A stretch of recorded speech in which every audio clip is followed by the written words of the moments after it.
நான் ஆணையிட்டால் அது நடந்துவிட்டால் அப்படின்றது பாட்டோடைய முதல் வரியாவே இல்லை. வாலி சாருக்கு எக்கச்சக்கமான பிரஷர் இந்த பாட்டை வந்து எழுத சொல்லி. அதுக்கப்புறம் வாலி சார் இந்த பாட்டை எப்படி எழுதி முடிச்சாரு.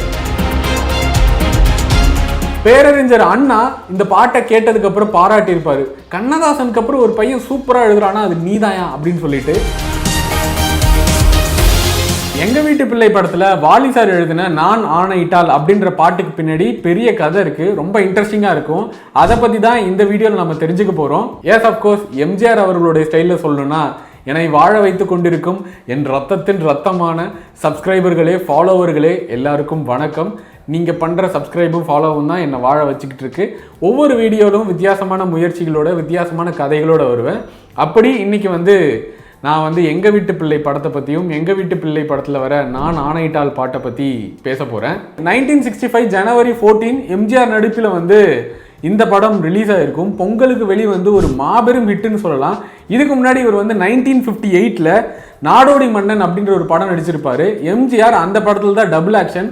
அப்புறமா ஒரு பெரிய கேப்புக்கு அப்புறம் இந்த படத்துக்கு தான் டபுள் ஆக்ஷனுக்கே ஒத்துப்பாரு. 1965 தமிழக அரசியல் பொறுத்த வரைக்கும் திராவிட கழகம் அப்பதான் வந்து பரவிட்டு இருக்கு, தீயா பரவிக்கிட்டு இருக்கு அப்படின்னு சொல்லலாம். அப்போ வந்து காங்கிரஸோடைய ஆட்சி மக்கள்கிட்ட வந்து திராவிட கொள்கைகளை கொண்டு போறதுக்கு வந்து பாடல்கள் மிகப்பெரிய ஒரு பலமா பார்க்கப்பட்டுச்சு. கண்ணதாசனும் வாலியும் வந்து அவ்வளோ வந்து உழைச்சிருப்பாங்க. எம்ஜிஆர் திரையில வந்து திமுகவுடைய கொள்கைகளை வந்து வசனங்களாகவும் பாடல்களாகவும் தெறிக்க நடிச்சிருப்பாரு. அது வந்து ஒரு பெரிய பிளஸ் பாயிண்டா இருந்தது. இந்த படத்துடைய ஒரிஜினல் வெர்ஷன் வந்து என்டிஆர் அவர்கள் தான் நடிச்சிருப்பாரு. ராமடு பீமடு அப்படின்ற படம் தான் இது. 1964 ரிலீஸ் ஆயிருக்கும். இந்த படத்தோடைய கதை ரொம்ப பிடிச்சி போக நாகிரெட்டி அவர்கள் தமிழ்ல இந்த படத்தை வந்து பண்ணலாம் அப்படின்னு சொல்லிட்டு எம்ஜிஆர்கிட்ட இந்த படத்தை போட்டு காட்டுறாரு. கண்டிப்பா நம்ம இதை பண்ணலாம் அப்படின்னு சொல்லி எம்ஜிஆர் அவர்களும் ஒத்துக்கிறாங்க. 1965 வந்து இந்த படம் பண்ணியிருப்பாங்க. இந்த படம் பண்ணதுக்கு அப்புறம் ஹிந்தி, மலையாளம், கன்னடான்னு சொல்லி அடுத்த 3 வருஷன்லயுமே இந்த படம் வந்து தயாராகும். தமிழ்ல இந்த படத்தை எடுக்கும்போது அப்படியே காப்பி பண்ணாம இந்த படத்தோடைய சாராம்சத்தை மட்டும் எடுத்துட்டு அதுக்கப்புறம் கதையாசிரியர் சக்தி டி.கே. கிருஷ்ணசாமி அவர்கள் வந்து ஒரு மிகப்பெரிய நாடக ஆசிரியர். அவர் தான் வந்து இந்த படத்துடைய கதை வந்து சில விஷயங்கள் மாற்றி நம்ம தமிழ் ஆடியன்ஸ்க்கு ஏற்ற மாதிரி எழுதியிருப்பாரு. அதுக்கப்புறமா தான் இந்த படம் வந்து ஷூட்டிங்க்கு போகுது. இந்த படத்துடைய தயாரிப்பாளர் நாகிரெட்டி அவர்கள் தான். வாகினி ஸ்டுடியோவில் கிட்டத்தட்ட 45 நாளில் ஷூட் பண்ணி வந்து இந்த படத்தை முடிச்சிருப்பாங்க. இன்னைக்கும் தமிழ் சினிமாவில் இந்த டெம்ப்ளேட்டில் நிறைய படங்கள் வந்திருக்கு. ஃபார் எக்ஸாம்பிள் அதிசய பிறவி, கத்தி, கல்யாணராமன், தூங்காதே தம்பி தூங்காதே, வாணி ராணி, ராஜாதி ராஜா, இந்த படங்கள் எல்லாமே வந்து இந்த படத்தோட டெம்ப்ளேட் இந்த படத்தோட சாயலில் தான் இருக்கும். சரி, இப்போ பாட்டுக்கு வருவோம்.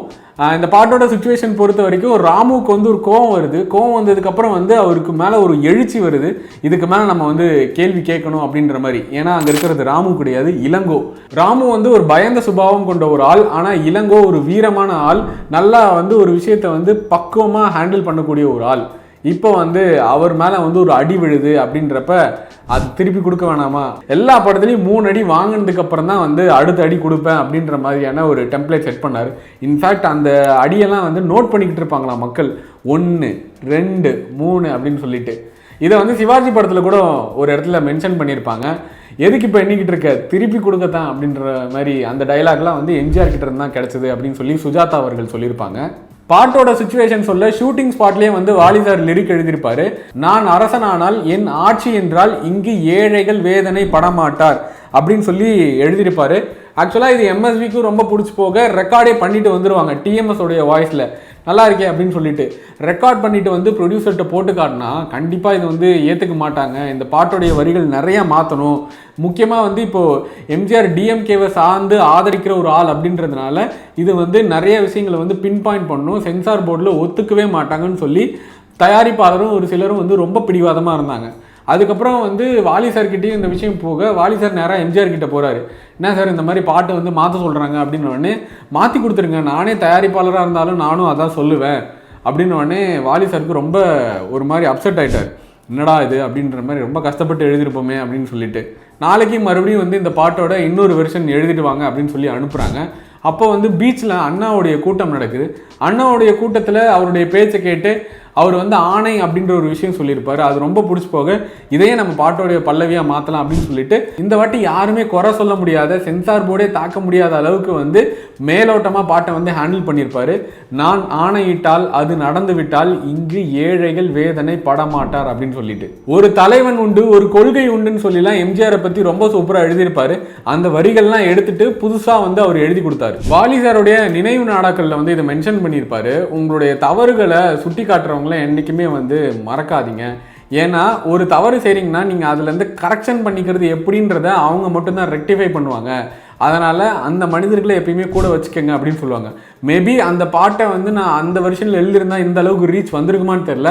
ஆனால் இந்த பாட்டு வந்து இந்த அளவுக்கு இன்றைக்குமே தமிழ்நாட்டில் எல்லாருமே கொண்டாடுறதுக்கான காரணம் அங்கே வந்து ஒரு சில மாற்றங்கள் நடந்ததுனால தான்.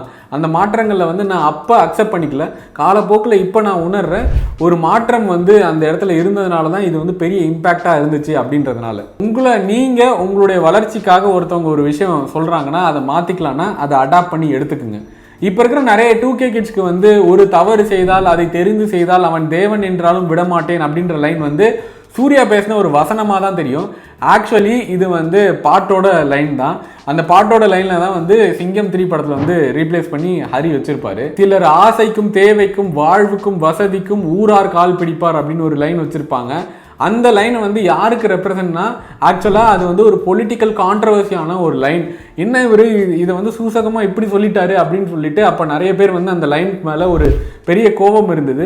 எதிர்காலம் வரும், என் கடமை வரும், இந்த கூட்டத்தின் ஆட்டத்தை ஒழிப்பேன் அப்படின்ற வரிகள்லாம் வந்து எம்ஜிஆர் பாடுறப்ப ஸ்க்ரீனில் வந்து அப்போ வந்து தியேட்டரில் எல்லாரும் கொண்டாடினாங்க. இந்த வரியும் சரி இந்த பாட்டையும் சரி. இது உங்கள் எல்லாருக்குமே தெரியும். அவர் எழுதின பெர்ஸ்பெக்டிவும் அவர் எழுதின ஆங்கிளும் வந்து எம்ஜிஆர் அவர்களுடைய அரசியல் வருகைக்காக தான் இந்த லைன்லாம் அவர் எழுதியிருப்பார்.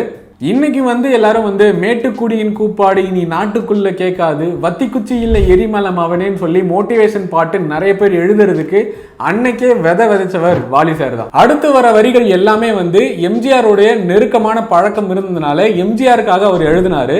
முன்பு இயேசு வந்தார், பின்பு காந்தி வந்தார், இந்த மானிடர் திருந்திட பிறந்தார், இவர் திருந்தவில்லை, மனம் வருந்தவில்லை, அந்த மேலோர் மனதை மறந்தார். இமேஜின் இந்த ஒரு விஷயம், இந்த ஒரு லைன் இப்போ வந்து யாராலையும் எழுத முடியுமா அப்படின்னு தெரியல. ஒரு பொலிட்டிக்கல் ஐடியாவோட ஒரு சினிமா ஹீரோ இருக்காரு, அவர் சொல்கிற விஷயங்களை கேளுங்க. அவர் வந்து நான் இப்படி பண்ணுவேன் அப்படின்ற ஒரு விஷயத்தை வந்து அவர் எக்ஸ்பிளைன் பண்ணுறதுக்கு ஒரு பாட்டில் ஒரு வரியிலே வந்து அவர் எழுதியிருப்பார்.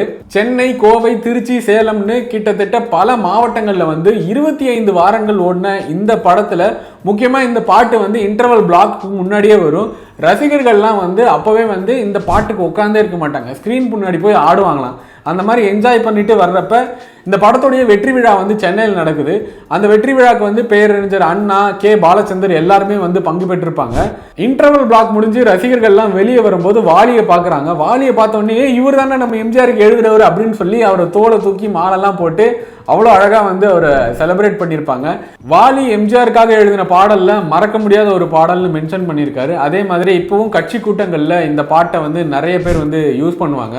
எம்ஜிஆர் ரசிகர்கள் நிறைய பேர் இன்னைக்கும் இந்த பாட்டை வந்து காலர் டியூனாகவும் ரிங்டோனாகவும் வச்சு இந்த பாட்டை மறக்காம அப்படியே வச்சிருக்காங்க. தமிழ் சினிமா ரசிகர்களை பற்றி வாலி சார் ஒரு லைன்ல சொல்லியிருப்பாரு, எதை கொண்டாடணும் எதை பேசணும்னு சொல்லி நாம சொல்றதை விட அவங்களுக்கே எல்லாமே தெரியும்யா, யாரை வந்து மேலே வச்சு கொண்டாடணும் யாரை மேலே வச்சு பார்க்கணும்னு சொல்லி ரசிகர் கூட்டங்களுக்கு தெரியும். அதனால தமிழ் சினிமாவுடைய ரசிகர்கள் இவங்களுடைய ரசனை இருக்குல்ல, இது வந்து மேலோங்கியது அப்படின்னு சொல்லி ரொம்ப பெருமையாக தமிழ் சினிமா ரசிகர்களை பற்றி சொல்லியிருப்பாங்க.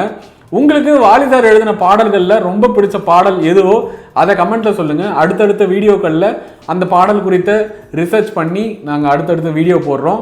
இந்த மாதிரி இன்னும் நிறைய இன்ட்ரெஸ்டிங்கான வீடியோஸ் காத்துக்கிட்டு இருக்கு. என்னென்ன இருக்கும் அப்படின்றத தெரிஞ்சுக்கணுன்னா நீங்கள் தமிழண்டா ரமேஷ் யூடியூப் சேனலை சப்ஸ்கிரைப் பண்ணிக்கோங்க. அடுத்தடுத்து நல்ல வீடியோக்கள் உங்களுக்காக லோடிங். Thank you so much.